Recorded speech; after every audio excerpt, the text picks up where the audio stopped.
Assalamualaikum warahmatullahi wabarakatuh.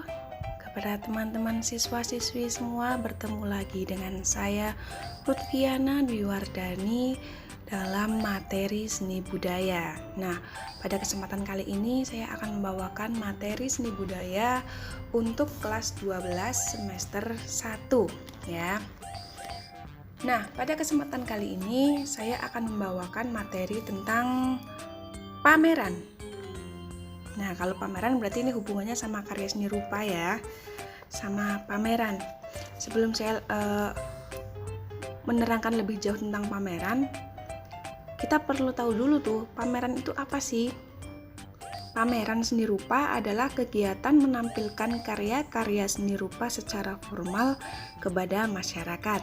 Tujuan utama adalah untuk mengkomunikasikan karya yang telah dibuat supaya diapresiasi.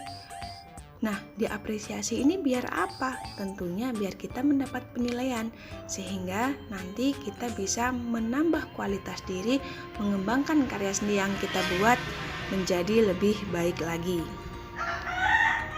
Nah, sebelum kalian tonton video ini lebih lanjut, alangkah baiknya di-subscribe dulu videonya, kemudian bunyikan notifikasinya, kemudian like, dan jangan lupa juga share ke teman-teman kalian supaya kalian itu bisa lebih paham lagi materi tentang seni ya khususnya.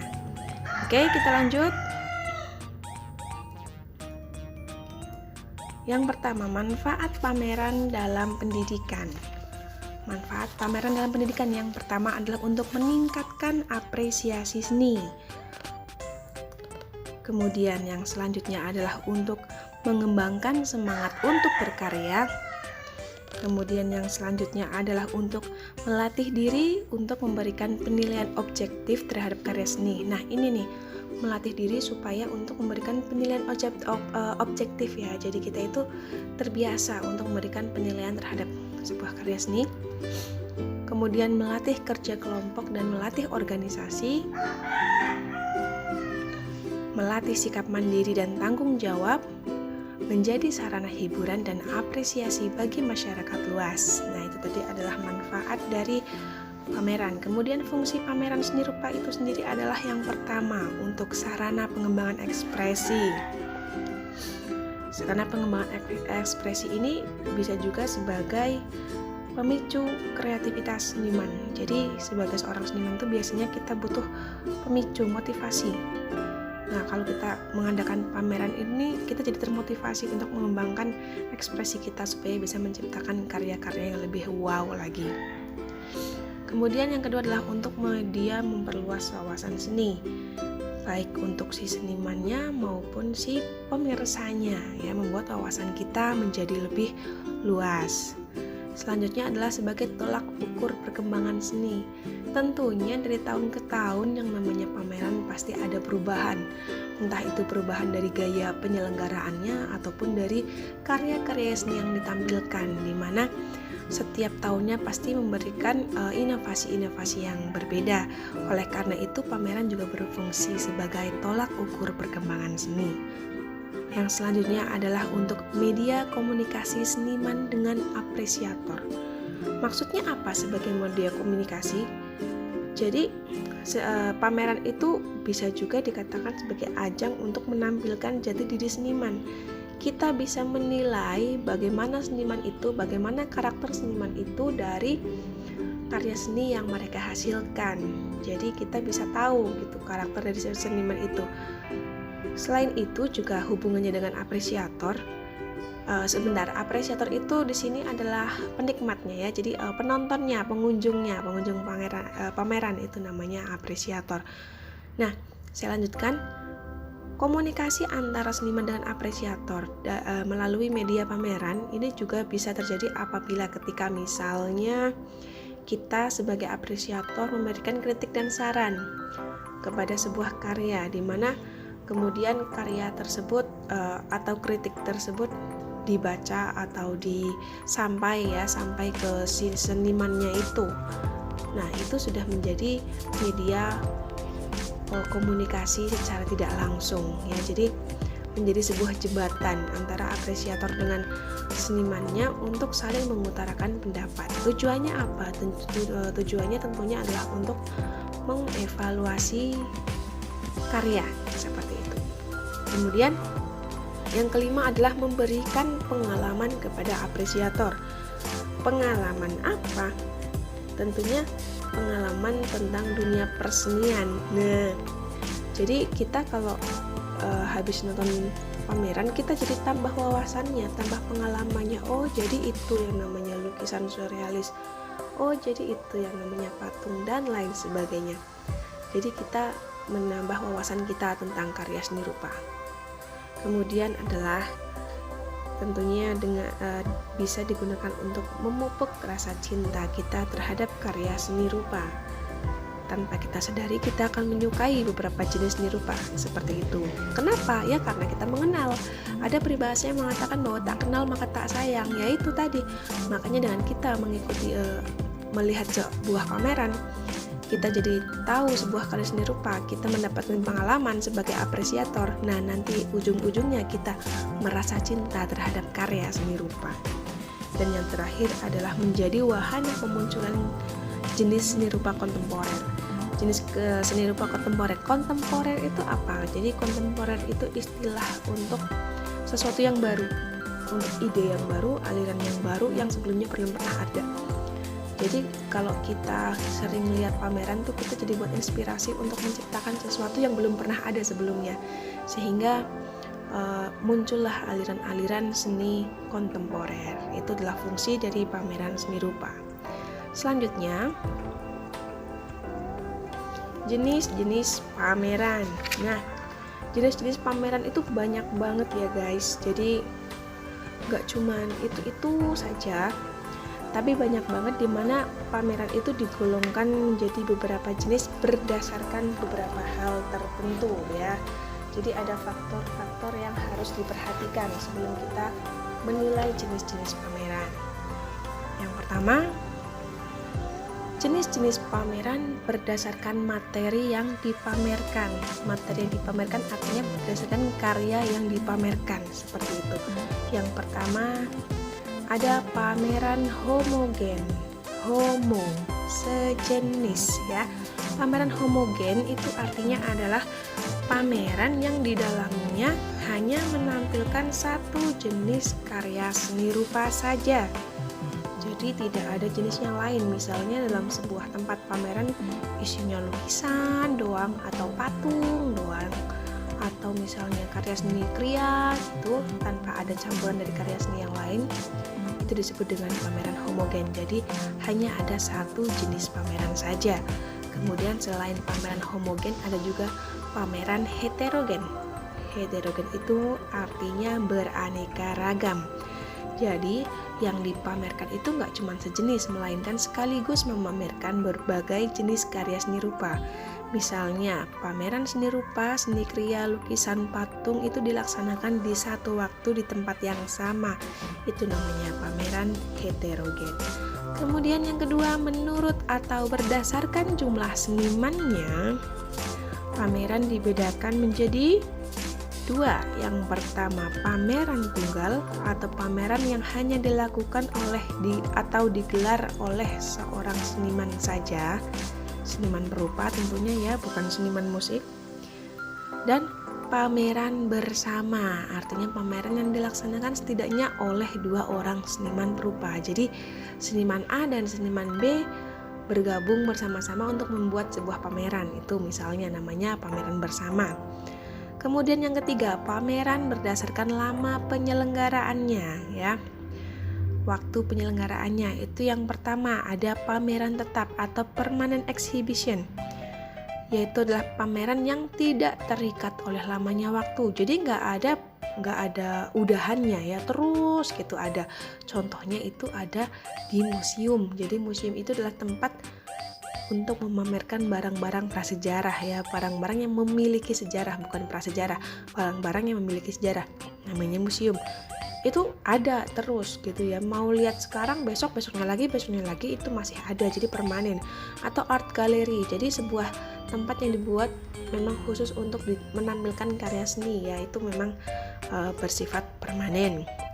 Yang kedua, pameran rutin, pameran yang dilaksanakan secara periodik dengan jadwal teratur.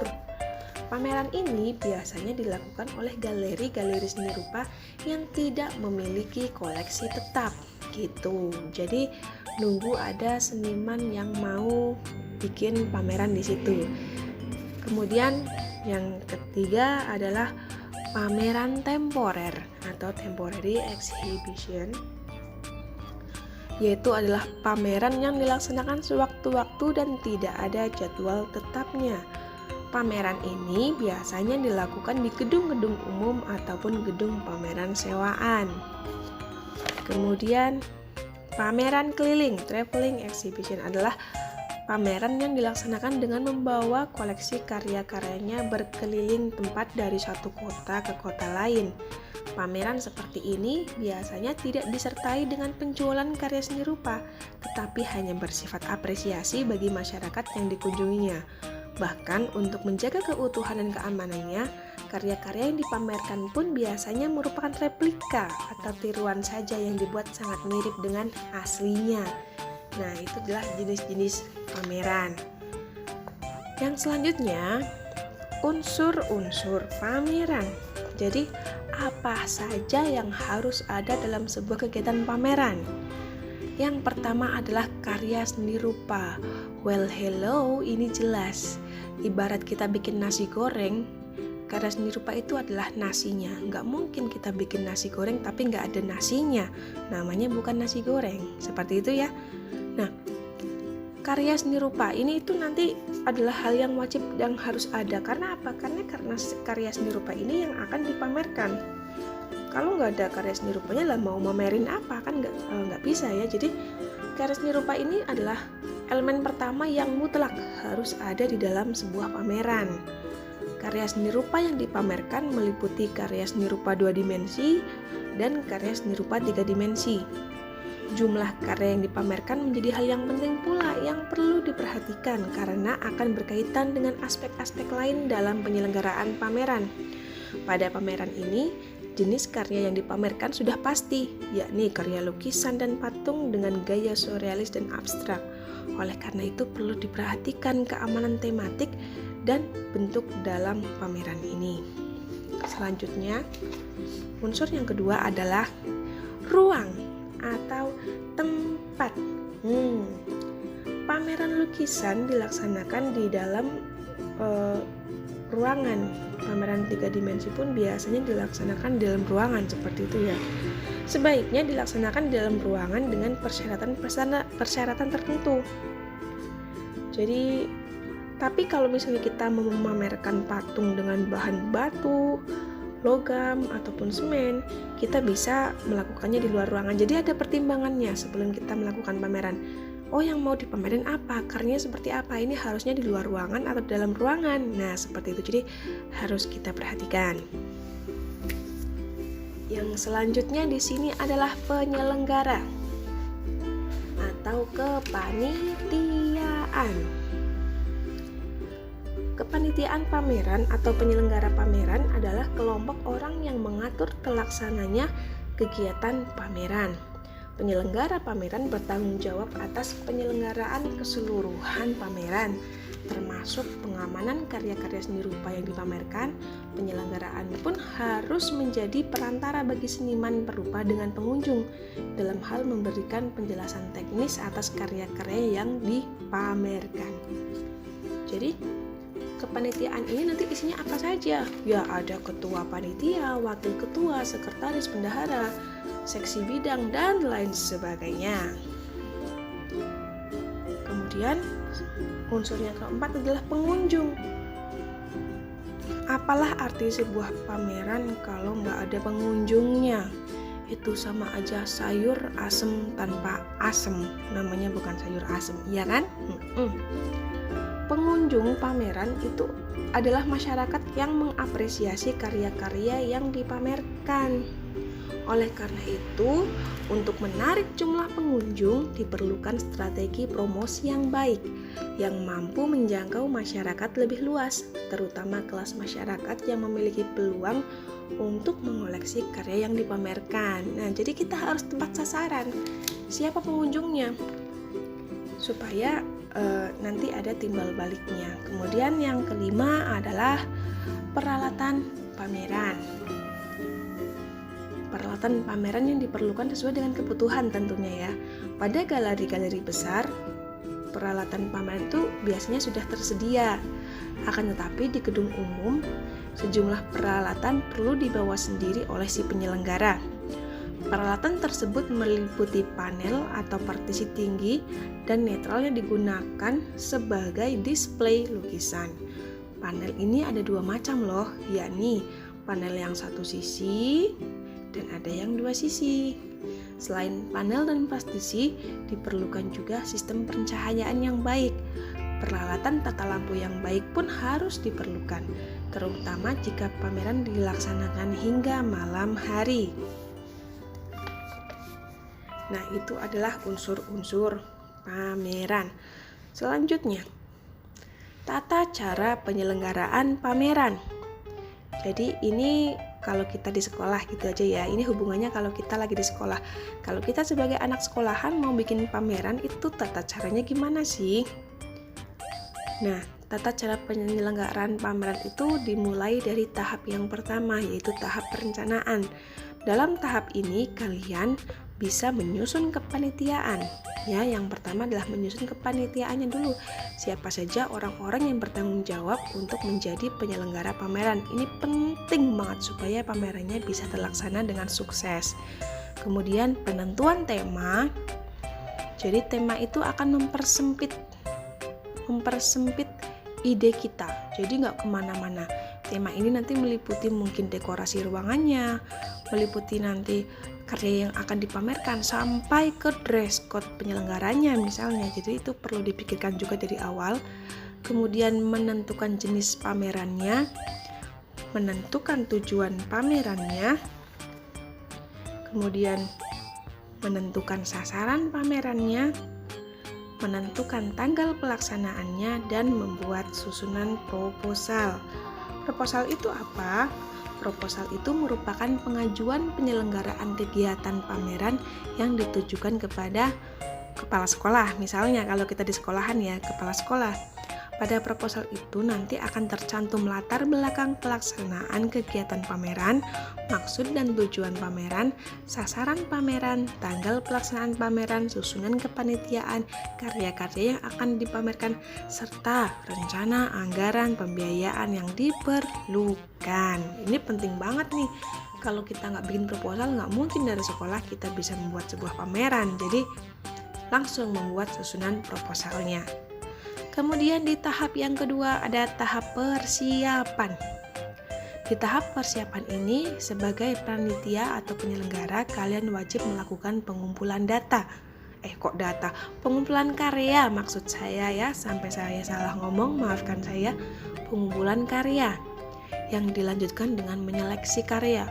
Jadi nggak semua karya dipamerkan ya. Mungkin teman-teman kamu ada yang bikin lukisannya jelek, masa ya mau dipamerkan? Jadi harus dipilah-pilah dulu yang sesuai dengan tema. Mempromosikan kegiatan pameran. Jadi supaya pameran kamu banyak yang datang, jadi harus ada taktiknya supaya banyak yang datang ya, dipromosikan. Kemudian mempersiapkan tempat dan ruang pameran, mengatur mejanya, ini panel mau ditaruh di mana, kemudian lightingnya mau gimana dan sebagainya, itu perlu dipersiapkan. Nah, ini juga menata ruang pameran, pintu masuk pintu keluar mau lewat mana, jangan sampai nanti pengunjungnya tabrakan. Ada yang udah masuk terus tabrakan sama yang udah keluar, jadi alur pengunjung juga harus diperhatikan. Kemudian mengatur letak karya, jangan terlalu tinggi nanti kita lihatnya susah, jangan juga terlalu rendah nanti lihatnya juga susah. Jadi harus diatur sedemikian rupa sesuai dengan besar atau kecilnya karya yang dipamerkan. Itu adalah tahap persiapan. Kemudian pada tahap pelaksanaan, nanti si penyelenggara atau panitia itu ada yang bertugas sebagai penerima tamu undangan di depan sendiri ya, sebagai semacam kayak among tamu gitu, dimana mereka nanti tugasnya adalah membagikan katalog pameran kepada tamu undangan. Katalog itu apa? Katalog itu semacam buku petunjuk gitu supaya gak bingung tentang isi-isi karya yang dipamerkan. Kemudian ada pembukaan pameran. Kalau di sekolah berarti yang membuka mungkin bisa kepala sekolahnya gitu ya, memberikan sambutan atau memberikan pembukaan pameran. Kemudian pelaksanaan pameran, jadi mau dari pagi sampai sore atau sampai malam itu adalah pelaksanaan pameran, dan nanti ketika pelaksanaan pameran ini semua panitia atau semua penyelenggara itu wajib menjawab pertanyaan dari si apresiator. Jadi kalau ada yang nanya ke panitianya, Mbak, ini karya buatan siapa? Harus bisa menjelaskan. Kemudian yang terakhir adalah penutupan. Nah, jadi itu tadi adalah materi dasar dari menyelenggarakan pameran di sekolah ya, pameran seni rupa. Mungkin teman-teman semua bisa praktek nanti kalau kita udah masuk sekolah. Kalau sekarang belum bisa ya, karena kita masih di rumah aja. Kalau teman-teman udah masuk sekolah, mungkin bisa praktek sama teman-teman. Yuk kita buat pameran kelas kecil-kecilan aja. Jadi di kelasnya masing-masing kita buat pameran karyanya teman-teman semua. Nah, nanti menggunakan prinsip-prinsip pameran yang ada. Seperti itu. Oke, terima kasih sudah menyimak video ini. Jangan lupa ikutin terus video materi pembelajaran seni budaya SMA ya. Nanti bakal launching ini buat kelas 10, 11, dan 12. Oleh karena itu jangan lupa di subscribe videonya. Dari saya cukup sekian. Terima kasih. Wassalamualaikum warahmatullahi wabarakatuh.